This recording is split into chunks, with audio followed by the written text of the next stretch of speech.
So a question I keep getting asked over and over again, and I don't know why, I don't know if it's the weather or what it is, but the question is, how do I come up with a business idea that doesn't suck, that will actually work, and how do I feel confident that it will work before I go spend all this time and money in trying to do this thing, right? And this is different than the content I normally post on this channel, but because I've been asked so many times, it feels like I should probably just make a video. So if this is you, great, because in this video, I'm going to show you my exact thought process I've used to start several companies. Most recently, I started a home service business using this exact process, and we scaled to 7 figures in 6 months. So it can definitely work. Is it the only way to do it? No, of course not. It's just a way to do it. And if you're in that kind of mindset and you're trying to figure it out, check it out, use whatever works for you, and then dump the rest. That's how I approach a lot of different things in business and in life, really. Assuming that's you and we want to get started, the first thing I always ask myself is, why am I doing this? And I never used to ask that, but it's very important to ask that because you have to understand your motivations for doing this, because business it's hard, especially if you're doing a startup or even if you're buying a business. Like, you're gonna invest a ton of time and money, and you're going to need a compelling reason to push through the suck, right? And also, sometimes you'll realize the reason you want to do it isn't maybe valid, or maybe isn't not the reasons you thought it was. And it's gonna impact your decisions, okay? And it's gonna take a huge world of possibilities, and it's gonna start narrowing it down because the business is meant to service that why, right? At the end of the day, why are we doing this? Well, it's to service our life, to service what it is that we care about, to service our values. You gotta know what that is. So get clear, write it down, and ask yourself several levels back so you can figure out why you're even doing this in the first place. And then from there, there's sort of like 2 main paths that I feel like I have taken in the past to start a business. The first one is based off of like lived experience. And in my opinion, this is like the most powerful and easiest way to come up with a business idea, is based on your own lived experience in life, and especially at work or in your career, like anything like that. One of my first like bigger successful companies came based off of working in a car dealership for almost a decade, right? So I had all this experience, and because I was at that time the customer I wanted to sell, I very much understood the problems I had, and I understood how to solve those problems, and I knew exactly how much value solving that problem would have. And it makes it so much easier to do. And most of the guys I know, most of the people I know who have started companies and they've scaled them to 8, 9 figures, etc., they've done it from this perspective, where they were working at some place, they saw an issue, saw a way it could be done better, and then they went out and started that business. And it just gets you going way faster, and it's just odd.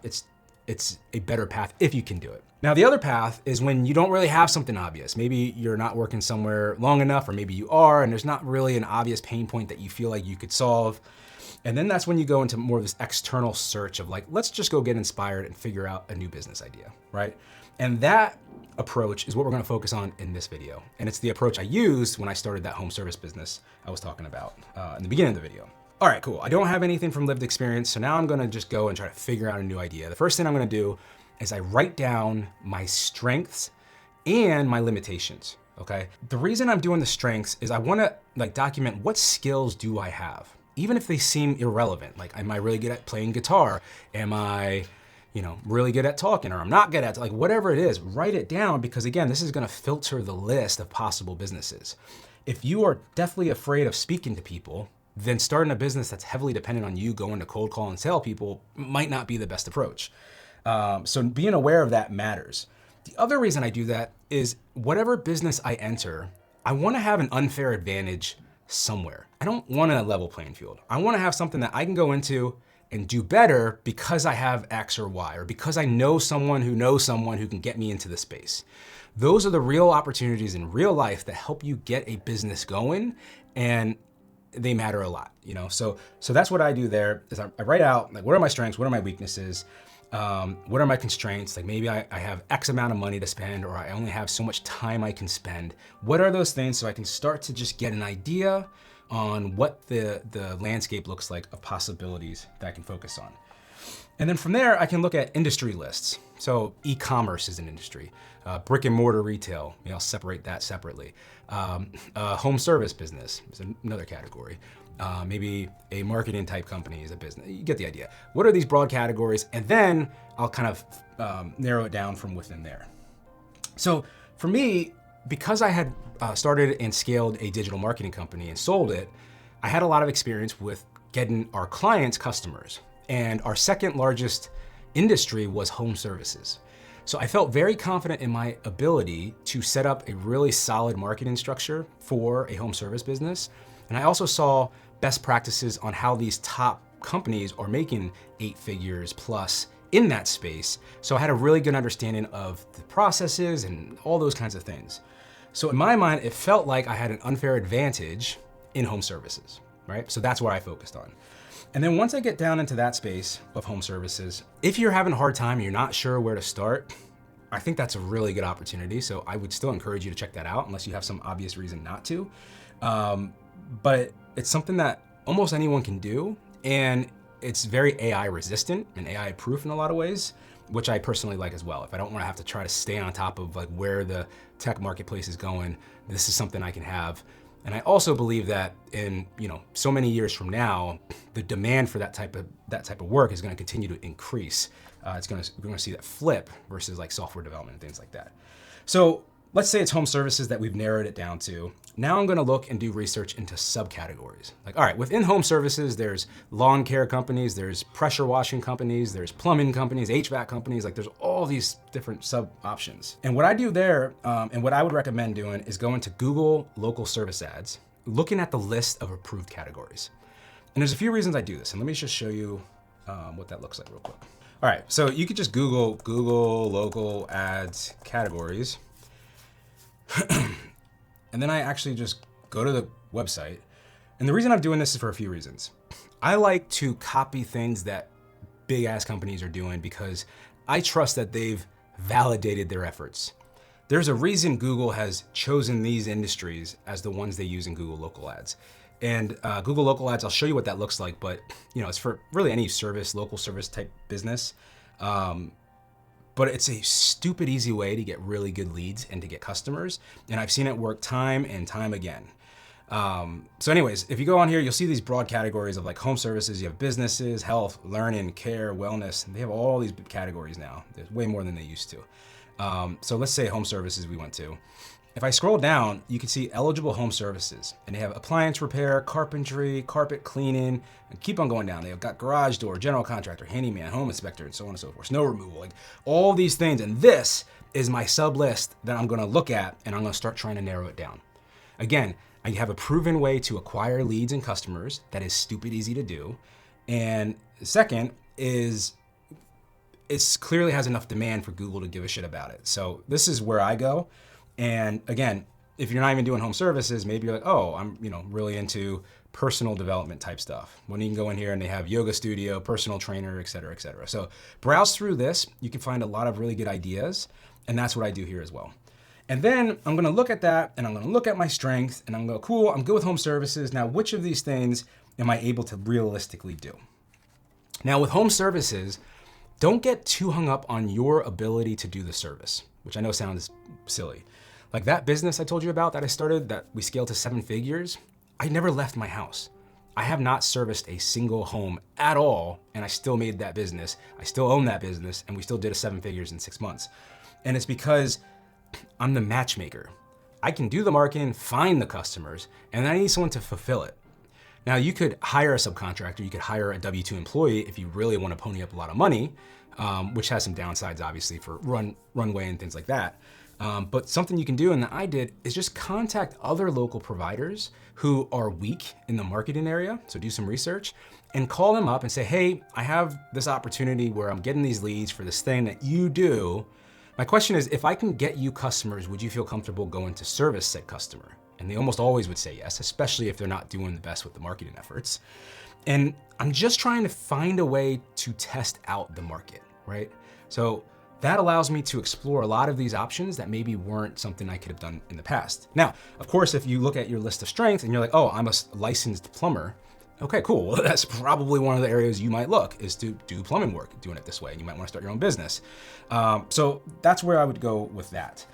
And then from here, again, we got our list, and then I'm gonna pick a few of these that I have interest in. So I'm not gonna do, you know, let's see, like maybe general contractor might be bigger and more general than I want. I wanna be a little more niche than that. Maybe I don't do plumbing because they're too expensive to hire, whatever it is. And I'm gonna narrow it down to a sub list of these services.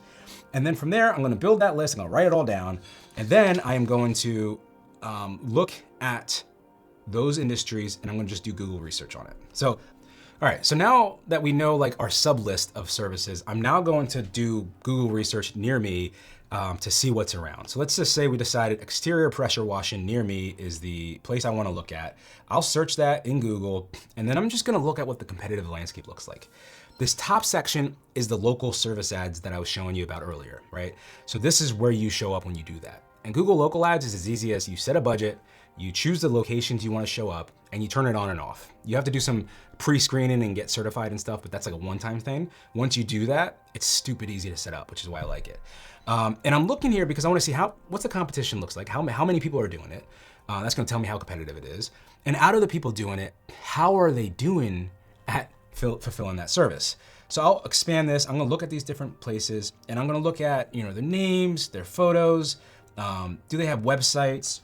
I'm gonna look at the quality of the reviews they have, and more importantly, I'm probably gonna look at the volume of reviews they have. Because if they have a shit ton of reviews, it tells me that they probably have some sort of system or process in place to get reviews. Because it's very hard to get to hundreds and hundreds of reviews organically, right? You almost always have to have at least some way of consistently asking for those reviews and making it easy for the customer to get them. So that tells me how sophisticated I can at least perceive them to be. So maybe I'll go here, Ned Stevens gutter cleaning shows up. I guess they do pressure washing as well. And it says they're open 24 hours, 61 years in business. Wow. 4.6 stars, not terrible. It's pretty good. And they have 426 reviews. So that sounds like they're probably doing something. So I'm gonna click on that and then I'm gonna look and go, all right, let's actually look at their website. And do they even have one listed? Yeah, so they don't even have a website listed, it looks like. Which you are seeing more and more of lately as well. You see these guys. Are any of these guys?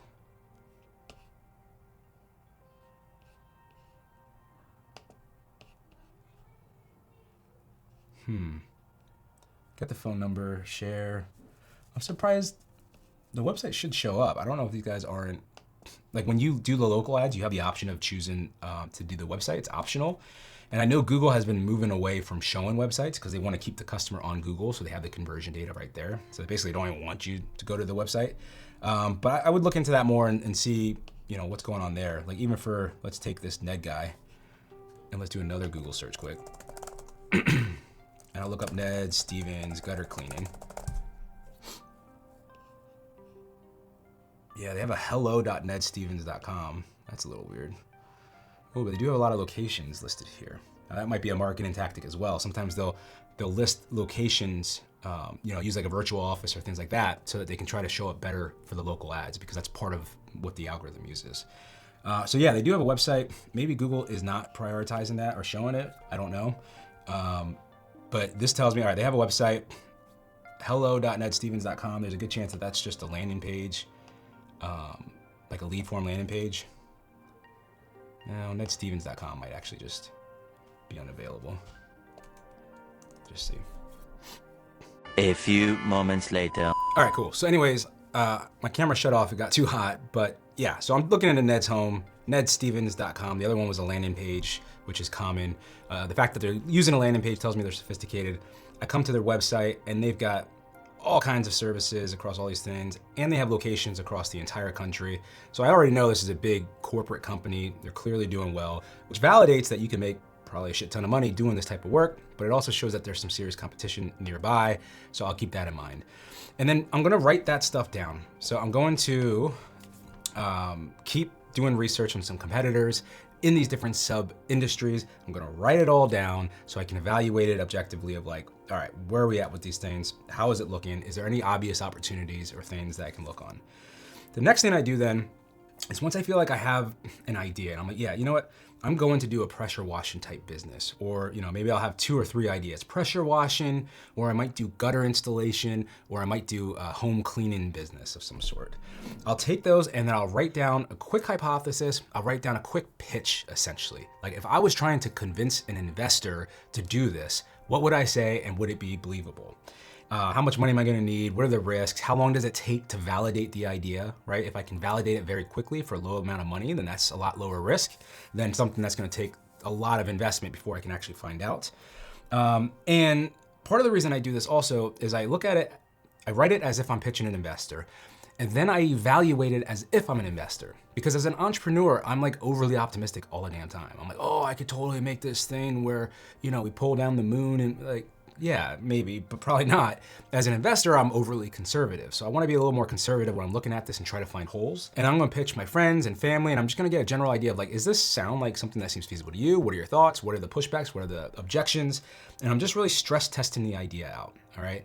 And this is a super important step. And be careful not to fall in love with the idea, because it's easy to go, wow, pressure washer, I can see it now.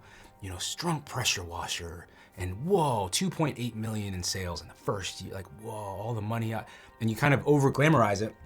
And then you realize later on that maybe you start getting some real objections, but you're so married to the idea already that you're kind of willing to look past those things, and that can be a problem and it can burn you. So I try to separate emotion from this part of the process.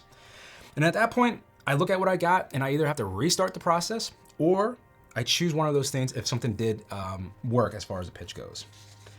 And then from here, I'm going to go on and I'm going to do the validation step, right? So now at this point, I've done all this research. I feel pretty confident that my strengths lend well to this type of business model. I looked at the competitors. Maybe I even did some mystery shopping, right? Maybe I just pay them to come pressure wash my house if I need it so I can see what their service is like. How professional is it? How much are they charging for it? That kind of thing. So I can start to put together an idea of what the business model might look like. I'll also do research on that business model, right? Assuming it's not something you just made up, you could probably find out what is the typical model look like and things of that nature. And then I'm gonna move on to the validation step. And the best way to validate almost every business, assuming that there's a low cost barrier to get into it, is to go sell someone. And a lot of people get uncomfortable here because they want to make the website, they want to get all this marketing stuff in place, they want to get a uniform with the little logo on there, they gotta get the logo designs, all these things. And it's like, just go find a customer. Because if you can't figure out how you're gonna get a customer and you can't sell a customer, it doesn't really matter how good your service is. It doesn't really matter how good your logo looks, because those things aren't gonna save you. You're not just gonna magically put up a website and start just getting all these leads and you're gonna start running this big business. It doesn't work that way. So I'm really looking at how fast can I validate this thing, and what does that validation look like? Do I need to pre-sell it? Do I need to do a fake launch? Can I, if I'm doing software, can I make a fake software product that just simulates what it might look like so I can start getting some feedback from actual customers? And this is where I really go to town on it. And I work with so many people who are hesitant at this stage, and that's a clear sign as well. I had someone who wanted to start a business flipping homes that are being listed for sale with realtors. So you basically sell to the realtor to be a referral partner, and then they pitch you to their clients as someone to get their house ready. Awesome. Well, just go do that. Go talk to a realtor and get them to actually give you feedback, get them to actually sign you up and actually validate you can do this thing. It's uncomfortable, and that's important, and it proves that you can do it. So I always do that first before I go spending all kinds of money on starting a, I got to start an LLC and I got to do this and I have to do all this other legal stuff, figure out accounting and no, you don't. Figure out if you can even do the business and then worry about putting all those other things in place. That's how I approach it. And it's just the fastest way for me to figure out if it's going to work. And if it's not, I'm going to move on and go to the next thing. And that is the exact process I used to start the home service business that I was telling you about. And again, you don't need to know how to do the work necessarily, but you do want to have some sort of unfair advantage if you can. That is a general overview of the general process that I do. There's more you can do, more you can validate. But with that, I think you'll be able to get a really good head start and hopefully get it narrowed down a little bit and really start to get a good idea of what you might start. Hopefully that was helpful. If you enjoy this type of content, please do me a favor, comment and let me know that so I can continue to make more of it. And yeah, good luck with the search, and I hope to catch you on the next one. If you like that video, I gotta do a shout out. Check out this video. This one might also be relevant to you, and hopefully you like it. Thanks again, and I'll catch you on the next one. Peace.